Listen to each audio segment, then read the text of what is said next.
Chapter 39. The final chapter. Now. So, this is it now? Annie asked.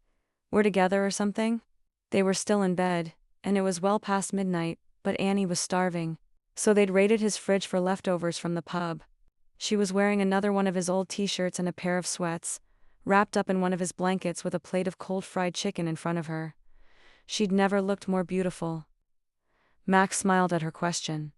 I could formally ask you, if you think that would help. Annie tipped her head, considering it. It might, she said with a teasing grin. It just seems like an abrupt change. Like I'm supposed to be nice to you now? It's weird, Mac laughed. You don't have to be nice to me all of the time. But I'll take some of the time. I'll see what I can do, she said with a shrug, taking a bite of chicken, licking her fingers clean. Don't you think we deserve to be together all the time? Well, you still haven't formally asked me, so I'm not sure if we are together. There was that teasing smile again. He wanted to kiss it from her lips. He liked that he was allowed to now. Annabelle Andrews, will you be my girlfriend? She tipped her head like she was thinking about it. Matt growled her name again and she threw her head back and laughed. Okay, yes, I will be your girlfriend. He liked the sound of that a little too much for a grown man, but he'd waited for a really long time to hear it. The kittens had apparently smelled the chicken, and were mewing from beside the bed. He leaned over and scooped them up by the scruff, and deposited them in the blankets. Annie picked off little bits of chicken to feed to them, and they tripped over each other to get to them. I think maybe it's better it worked out this way, Max said, stealing a piece of chicken for himself. Annie raised an eyebrow. Really?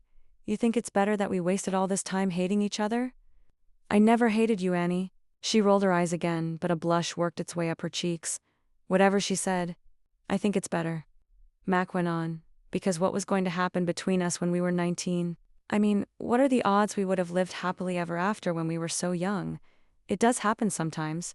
Yeah, but now we have our own shit sorted out. Annie gave him a bemused smile. You have all your shit sorted out? Like to think so, he said. Took me a while, but I finally figured out that living here is actually really lucky. That plenty of people would jump at the chance to have my life.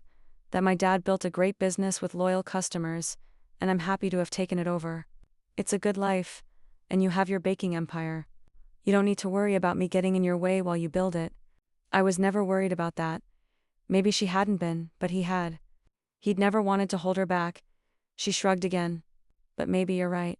Maybe it is better this way, although it does still feel like we wasted a lot of time.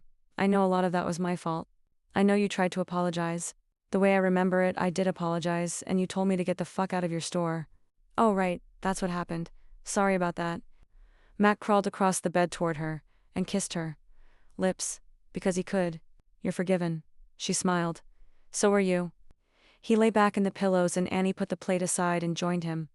The kittens promptly crawled on top of his chest, curling up together in a fuzzy heap. Okay, he said. Current biggest fear? Annie rolled to face him. Probably the way the town is. Yikes. Matt cringed at the thought. He had no desire to be the topic of town gossip, but it was a small price to pay. What about you? Mac turned his head to look at her, keeping a hand over the kittens, not wanting to disturb them. That if you're in my bed, I'll never want to get out of it again. Annie smiled. Good one. We will have to get up, eventually, but I'm free tomorrow. You're free to stay in bed all day with me tomorrow? Why is that such a surprise? You're never free. I don't believe that you don't have a to-do list a mile long for tomorrow. Annie shrugged, looking relaxed and happy. Maybe I got rid of it. That's the sexiest thing you've ever said. She laughed, her nose crinkling, and he thought he was the luckiest person in the world to get to see that every day. He would never take it for granted. So, what do you think of me now? He asked. Annie was looking at him again, her expression tender. I think you're my person. I think you're someone I can trust and love. And I think you look really freaking cute with kittens piled on top of you. Mac grinned and one of the kittens clamped their little claws into his still bare chest. Oh God, I think this one just cut off a nipple. Annie cackled so hard, tears ran down her cheeks. Mac removed the cats and deposited them back into the box, beside the bed, rubbing his chest as he settled next to Annie. She was still laughing at him. That one really got me. Poor baby, she said between giggles, kissing the tip of his nose. He wrapped an arm around her and tugged her close, right where he planned to keep her from now on. So, she said, snuggling in tight, her hands over his heart, what do you think of me now? That was an easy one. I think you're the love of my life.